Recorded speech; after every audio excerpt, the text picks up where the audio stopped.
everybody. So we're going to be going from this very inspirational look at the sun and what we can do in the physics there to what can we practically do in our classrooms to try and entice both girls and boys into physics. So just to give you a bit of background, my PhD is in physics, so I'm very, very excited about it personally, but I also do a lot of research from an educational perspective. So I work at University College London, and my job there is really to look at the interface between science and society, and sometimes that's school level, sometimes that's adults, it's sort of all sorts of different things. So what I'm going to be presenting today is some of that research looking specifically at young people and physics, but there's also quite a lot of things that I think are applicable at other levels as well. Now we're going to be using the little electronic voting handsets. So if anybody doesn't have one of these, if you can put your hand up and we'll kind of run around and get them. Great, okay. We won't use them right this second. I just wanted to make sure that we had them there to begin with. So just to let you know what we're going to be covering. Is my little machine going to work? It's fine. There we go. There we go. Okay, so these are the three main things that I'm going to talk about. If I can get rid of that screen, that would be nice. Go away.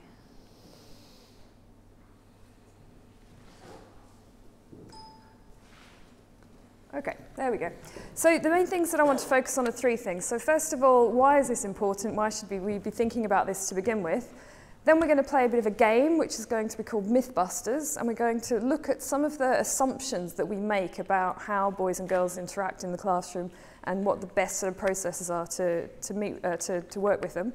And then finally, I'm going to be presenting you with some of the advice that we've found from hard research evidence from both teachers and students. And there's lots of other people you can see here who've been involved in this, and the Institute of Physics has been very, very focused on this for a while now.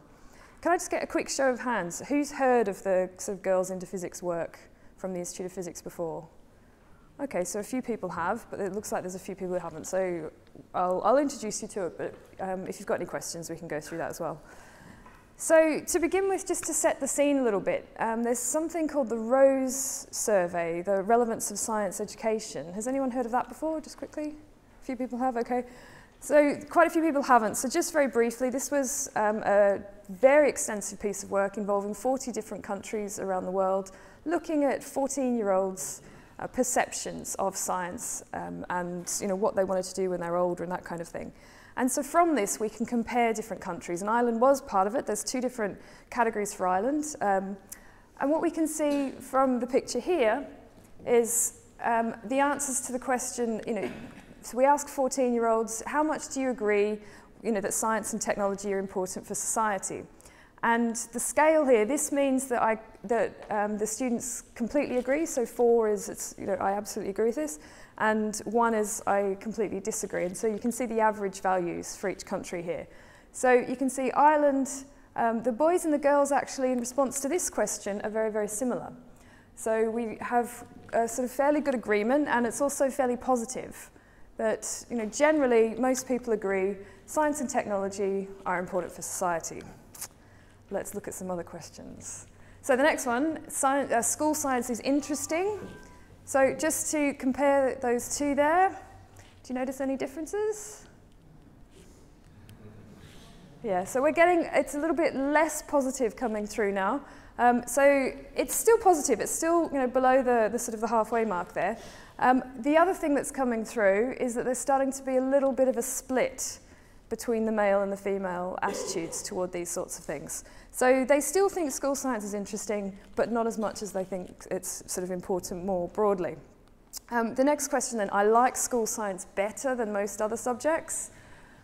Yeah. Yeah, we're starting to see a little bit of disagreement here. Fortunately, we've still actually in Ireland got quite a good connection between males and females, particularly, I currently live in England. This is a problem in a bigger way in England, I'd say. But you can also see other countries like Japan, Norway, Denmark. There's a big variation in certain places. The key question, though, that we're all interested in is this one. I would like to become a scientist. Okay, and yeah, you can see that particularly a lot of the more developed countries do tend to have a more negative attitude here. So although the students are positive about science, they don't see it as being for them. Now this isn't for physics specifically, this is for science more generally, but you can also break this down into sort of specifics for the different subjects. What we've also done, and I'm afraid this is the data from England, but it will hopefully give you an idea of what's useful, breaking it down into the sort of qualitative results of what a boy's interested in, what a girl's interested in. Yeah, there's a few issues here. So boys basically seem to like things that explode and go bang and do big things, and girls like things that relate to the person, to health, and to stop them getting sexual diseases. Probably a good thing there. But yeah, you can see that there's some differences in the sorts of things that boys and girls are interested in. Now, if you're a teacher, you know this. This is not news to you, I'm sure. But how can we use this kind of information to assist in improving the sorts of teaching practice and in making sure that we're actually keeping both the girls and the boys engaged in their science subjects? Well, that's what we're going to try and look at. Just to sort of set a very specific context in Ireland, I'm sure you're all aware of this sort of information. This is the examination data within Ireland over the last 3 years.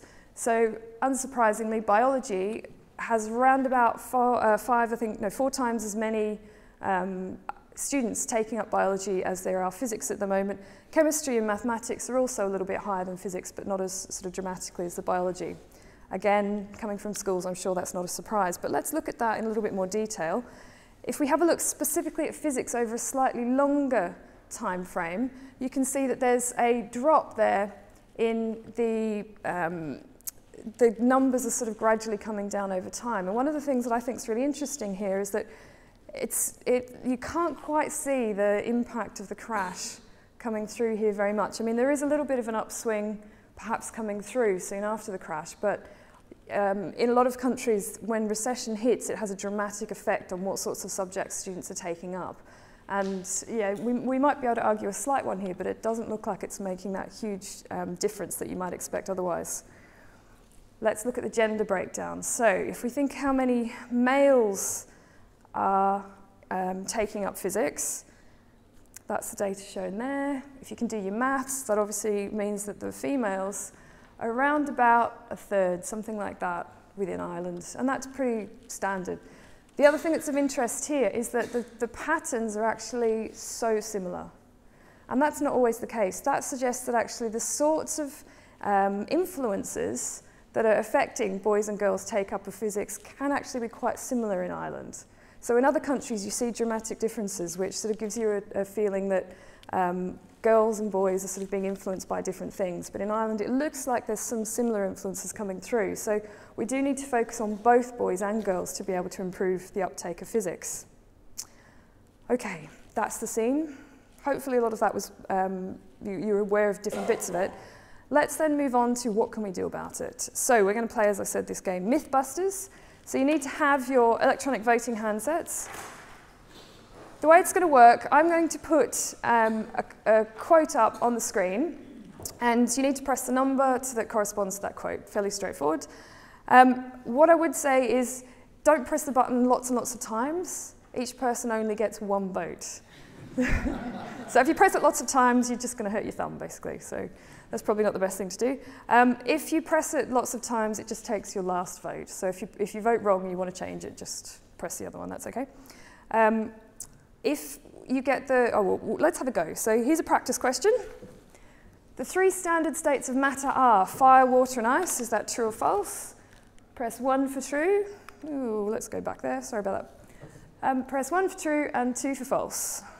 How good are we at our science? Is it true or false? We have.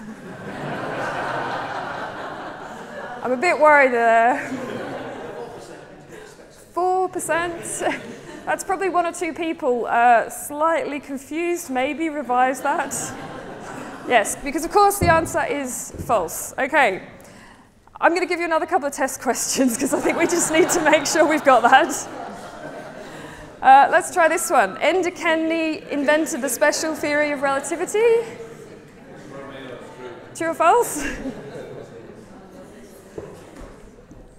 Okay, how many have we got? 72. Oh, good. We've got a couple more people walked in, looks like.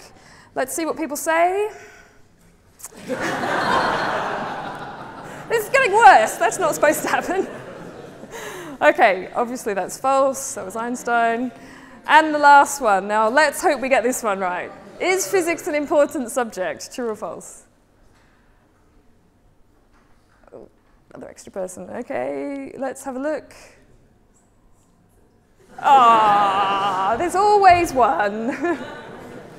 Okay, so hopefully we think that one's true. Okay, so what I'm going to do now is take you through questions that relate specifically to gender-aware teaching practice, because my feeling is that the sorts of things that make good gender-aware practice, frankly, is about good teaching more generally.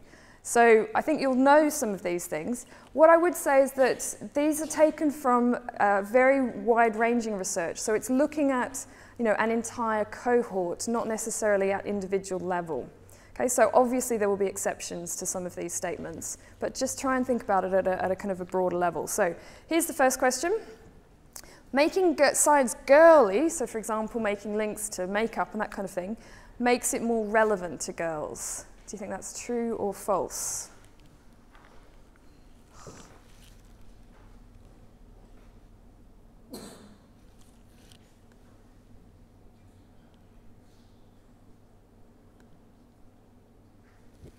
Right, we've got 76. Let's have a look. What do we think?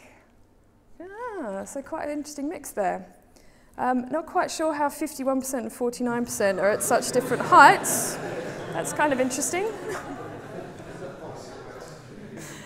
But the numbers should be right. Okay, so we've got actually a very interesting mix there. So can I just get a quick couple of people? Who said that it's true, and why would you think that this might be true?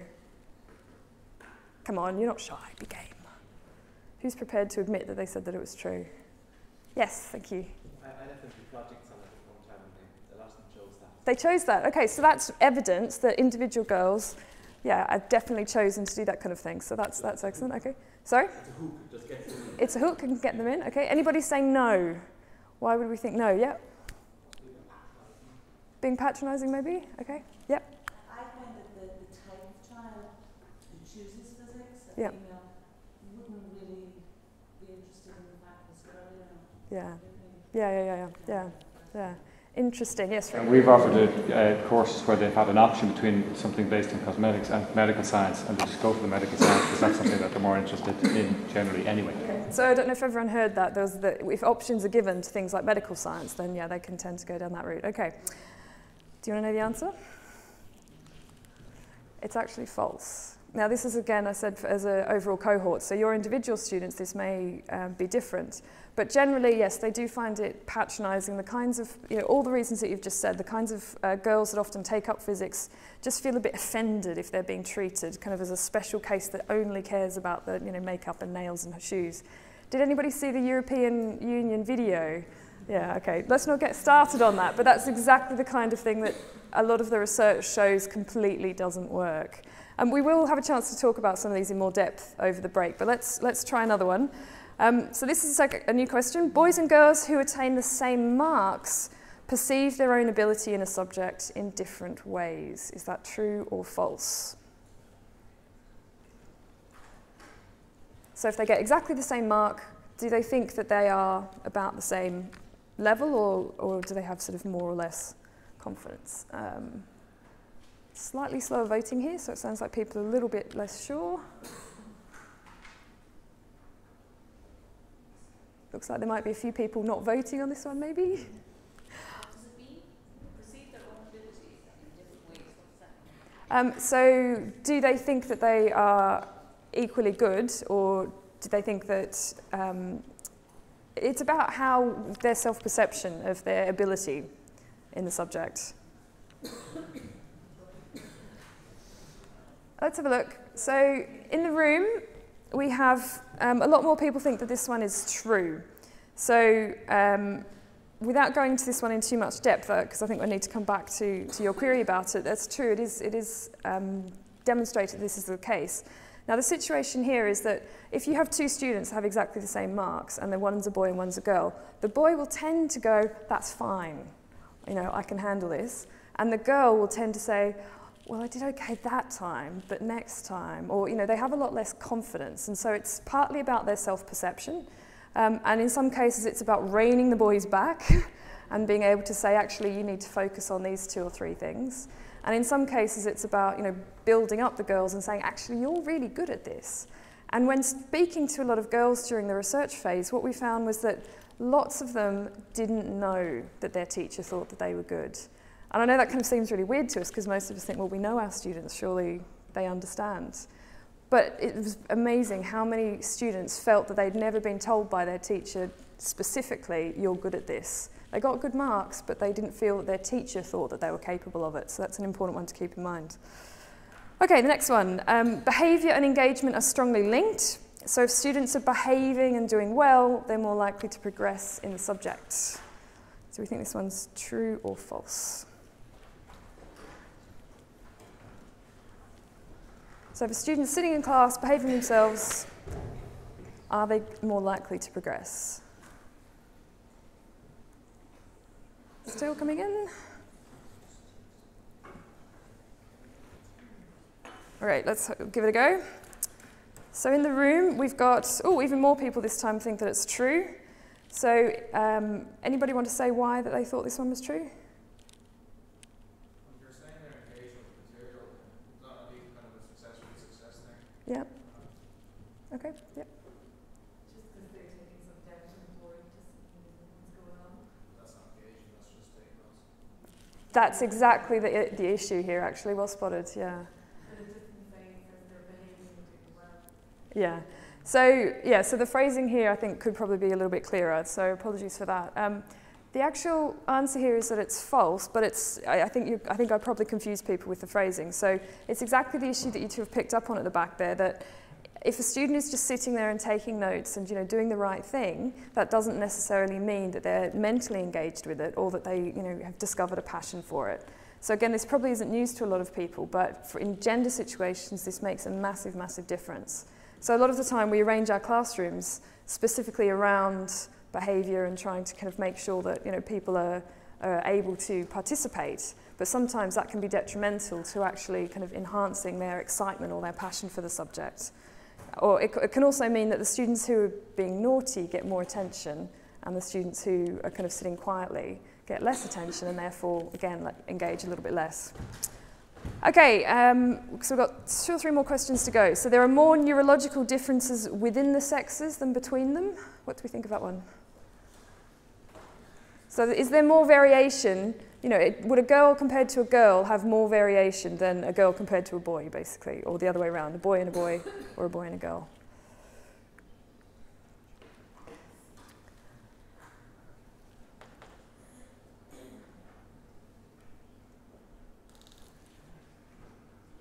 Let's have a look. Quick.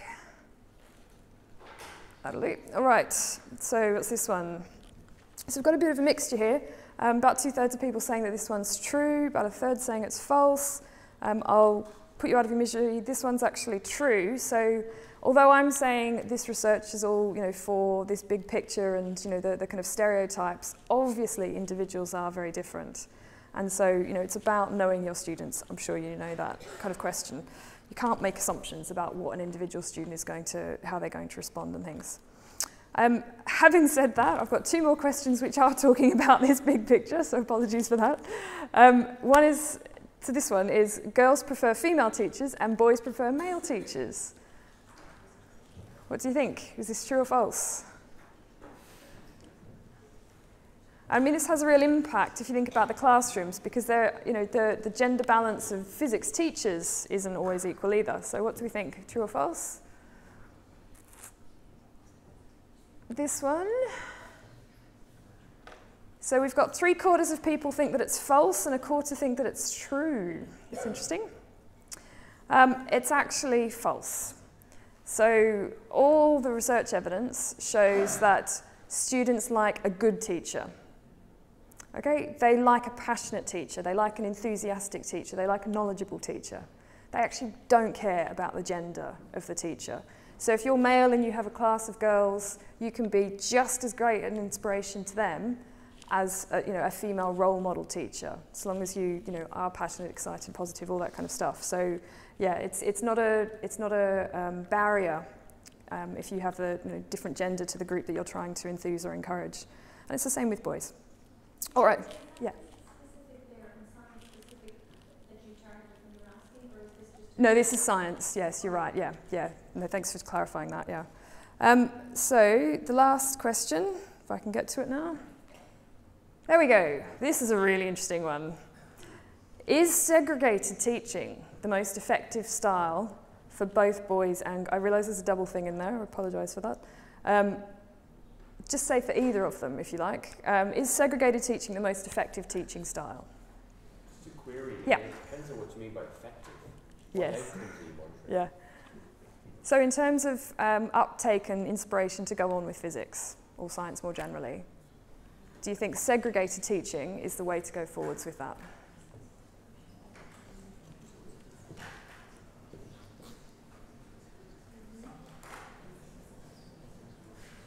This is always the question I get the most debate on, so we'll see what comes up here.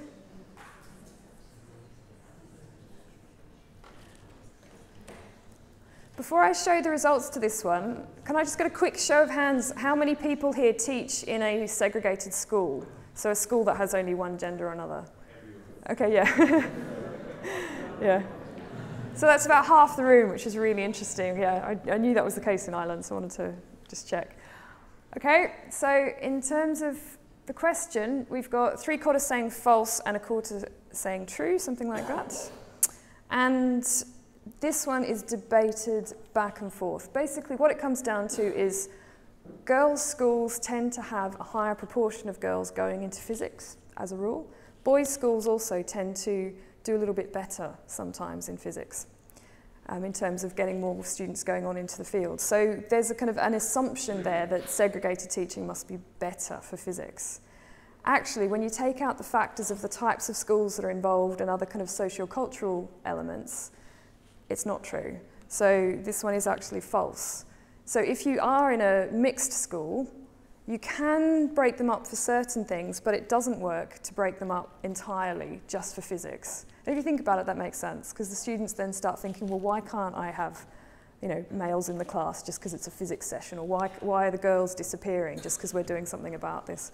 So yeah, it is false, but it's a very, very widely held belief that if we could just separate them, it would be fine, and that actually isn't the case.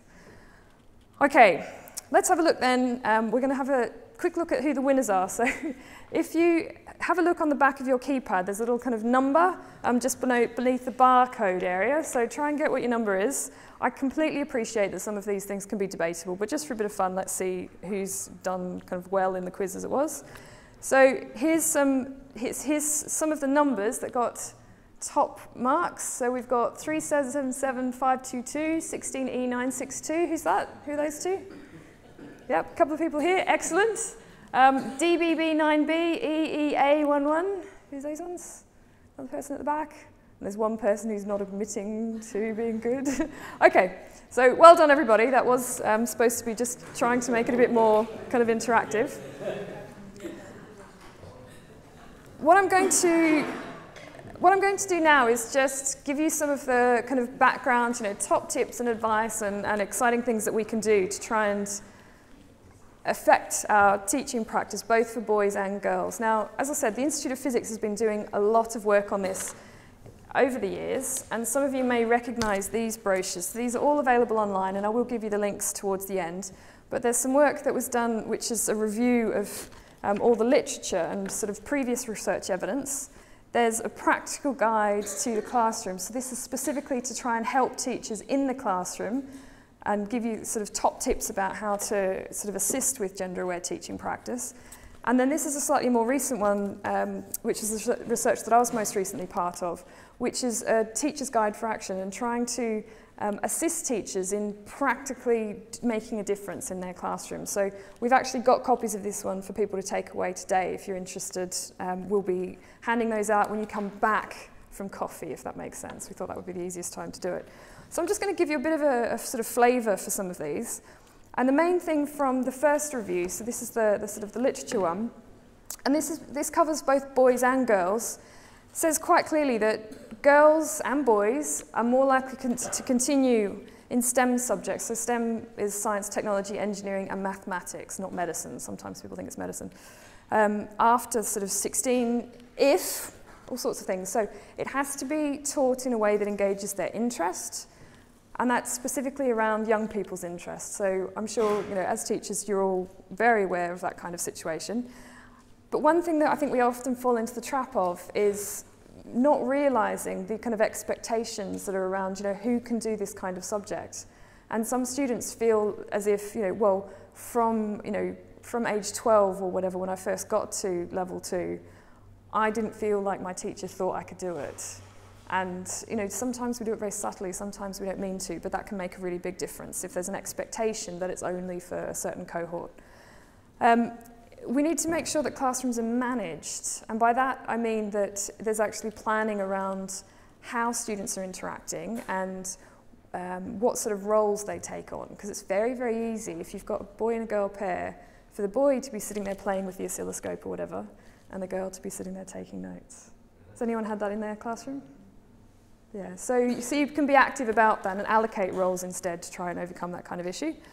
That the focus is on ideas. So I know that there's the exam pressures. I know that students really feel like I've got to learn lots and lots and lots of facts. But if they're unconnected, then you find that they don't have so much passion for the subject. So it is about making sure that the ideas all connect in as well as the facts for the exams. That they feel supported, so we sort of talked about that one already. And the last one is that they want to see the bigger picture. They want to see the relevance of it. So somebody here was mentioning about the connection into medical physics. You know, girls in particular like to see the human relevance. What's going to happen with this physics? How is it relevant? How is it going to make, you know, my life or other people's lives better? So they want to know the kind of societal implications there. So there's 5 different areas of practical advice that sort of is available in these booklets. One's around classroom management and organisation, around it being relevant, around different kind of question and answer styles, around the kinds of analogies and illustrations that you can use, and then finally you can see there the use of language. Now I don't have time to go through all of these today, and we do have resources that are available. So what I thought I'd do is another little kind of test, so you guys get to choose which one we're going to look at.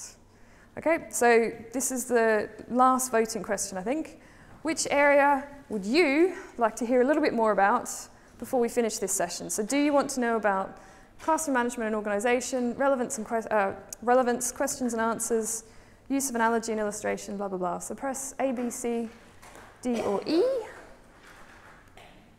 How are we doing?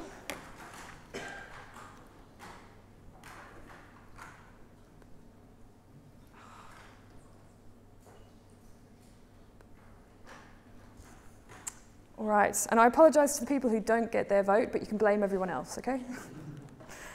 Let's see what we've got. Oh, quite split. Okay, but we've got about 40% of people who want to hear about analogy and illustration. So let's take a look at that one then. That was D.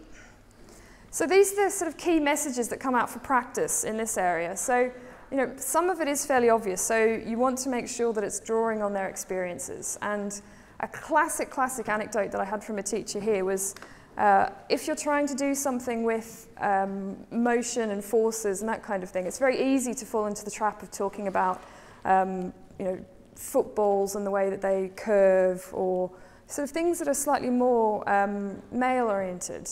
And so it's important to sort of draw on things that are both female and male-oriented. You know, maybe about the shower curtain and the way that it, you know, kind of comes in, you know, when the shower's hot and things like that. That, you know, there might be other ways that we can think about it.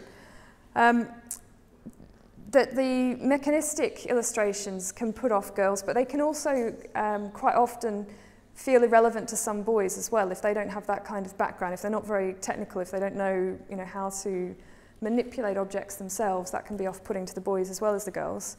And a lot of teachers that we spoke to felt that they didn't want to give a student an analogy because then they'd get hung up on that analogy and they wouldn't kind of understand any further. When we tested things out in the classroom, what those teachers then said was, well, when I got over my fear of using these kind of basic analogies and I just let them have a go at it, it really helped the students who just struggled all the way through. And they felt, you know, they reported back that they preferred their students to have some kind of picture rather than kind of nothing at all. So although at the beginning they said, I really didn't like to use those basic analogies, actually they found it really did help them in the end. And the last thing on there was, provide the sort of necessary concrete experience. So, you know, I'm sure many of you do this already, but things like, you know, filming something where the students are doing, you know, the activity themselves. So I had a great example where there was a teacher who had a couple of different balloons, you know, one filled with helium and one filled with nitrogen, and they were in a car and trying to get the students to predict, you know, would the balloon go forwards or backwards as the car moved. And they had a big debate about it in class, and then he actually managed to get the gases from the local university, got them in his car, not all the students, but got a video camera and the balloons in his car. And then, you know, after they'd had this big debate, he filmed it. And for the students, it was such a real thing because, you know, they had seen it all in process. They saw him get it out. They voted for a student to sit in the car to be the witness to make sure that he hadn't faked it. And, you know, it just did make it much more real. So, you know, I appreciate that there's not always time for all this stuff in the classroom, but to kind of involve them in the planning of that and to make it real for them, you know, just made such a difference. How much time have we got left? 5 minutes? Yeah, that's fine. That's fine. So what I'm going to do then is move on to the sorts of things that you can do yourselves. So if there's actions that you want to be able to take in the classroom, what the Institute of Physics wants to do is to really kind of support you in being able to do that effectively. So that's what this pack's about that we're going to give out when you come back in later. And what it's trying to do is really assist teachers to make change in their classrooms. And I will give you the resource for this towards the end. There's also a little video called Saving Nellie. Have people seen that one before? No, okay. It might be worth looking it up. I'll give you the resource where you can download all of this at the end, so you don't need to write that down if you don't want to at the moment. But the video is designed to try and assist teachers with a lot of these issues. It has a very realistic setting with a pupil who's going through some of these problems and, you know, is this girl going to continue with physics or not? And it's quite entertaining, and I do really recommend it. So have a look at that. In terms of things that you can do in the classroom, there's something called an action research approach. So has anyone used this kind of approach before? So we've got a few people that have. Has anyone done the Girls into Physics work with action research? No. Okay, so this is new. That's nice. So action research is a very, very standard practice. It's often used in educational circles, and you can see from the circular diagram there, it's really about sort of planning something, putting it into practice, and then reflecting on how that worked and continuing that process. So, you know, I know a lot of the time it's so busy in classrooms and you wonder, you know, how can I possibly do something new? This is about trying to make sure that when you do something new, you can judge effectively how successful it was. So the things that we recommend here that are absolutely crucial are having some kind of self-evaluation. Now, as teachers, most of us kind of know, you know, what do we need to do, or, you know, what's our teaching practice like. But you'll be surprised sometimes at your assumptions versus the kind of reality. I had one teacher who was convinced that he was very good at asking questions and involving the girls. And just to kind of prove other people wrong, he got a webcam out and filmed himself. And he was like, yeah, because look, you'll be able to see it and I'll be fine. And then he sat down with 2 of the other junior members of his staff to show them how good he was at this. And he wasn't. And, you know, it was good for him, and fair play to him. He, you know, recognized it and kind of admitted it and said, right, I'm doing something about that now. But, you know, it gave him the chance to really investigate, you know, oh, I do always just ask closed questions. I do let the boys jump in and, you know, answer that question and not, you know, not think about it too much and not involve the girls so much. The other thing that the teachers that we spoke to found just so eye-opening, which again hadn't really occurred to them in the past, but they really, really recommended, was to discuss it directly with the students. So, you know, say to them, how do you feel about physics? What do you know, what's your plans with it? What, you know, how does physics compare to other subjects that you study? What could be done within the physics classroom to make it more engaging or to make you like it more? And some people will say nothing, you know? But a lot of teachers found it just the most amazing experience to have the direct feedback from the students. And the students were astounded that teachers even cared about what they thought. So, you know, apologies if this is obvious to many of you who are already very, very good teachers, but we found so many teachers to whom this was a surprise. So I'm just trying to kind of pass the message on. So after you've gone through those stages, you can identify, okay, what can I do within my classroom that might make a difference? And then once you've implemented that change, reflect on what's happened. So in terms of the sort of advice that we've had from previous teachers who did this, you can see a quote up there explaining the sort of the experience of one of the teachers who went through this program. But the big things that they said was, don't be too ambitious, don't try and change the world, don't try and have as your, you know, your result that you're going to double the number of pupils who take up physics the following year, because that's probably, you know, out of your control. Do something that's manageable in your classroom that you can change, that will make that kind of step difference. And then keep trying, you know, something new to take it further. The other thing they said is absolutely take risks. You know, we get so constrained by the curriculum, by teaching practice, by, you know, all the other pressures, that sometimes it just feels a bit naughty to take a bit of risk and to do something a little bit differently and to, you know, step outside our comfort zone. So, you know, do feel sometimes like, you know, that's a great thing to do. That was what the teacher said to us. And then finally, just, you know, tell people that you're doing this. Tell your colleagues, tell your students, tell everybody that you're trying to make this difference. And even just them knowing that that kind of process is in place can really make a difference as well. So the thing that I wanted to end with was just a quote from a girl, one of the students that we worked with in this program. And this was her sort of description of it. And you know, this is obviously coming from the girls' perspective, but many of the boys that we spoke to kind of said the same thing. You know, the part in the middle there, I think, is the bit that's sort of most meaningful to me. So it's not about making everything pink. You know, it's trying to get a quality and not making it stereotypical. I like a pink fluffy room, but I also play football in my area. I have two sides to me. The way I see the Girls into Physics project is not to make physics girly, but to make girls like it. And you know, the same can be said for boys as well. So what I'm going to leave you with is that resource. If you've got a QR code reader on your smartphone, you should just be able to use that to go straight to the Institute of Physics website. If you don't know what I'm talking about, just ignore that bit. But you can use the link there, and we will be uploading these slides onto the website that Paul was talking about before, so you can absolutely access everything there. Have we got time for questions, or are we going to move on? After coffee, yep. So we're going to have questions after coffee, and I will be around sort of over coffee and lunch. I realise lots of these things are debatable. I love debating some of these things, so do tell me what you think. Best of luck.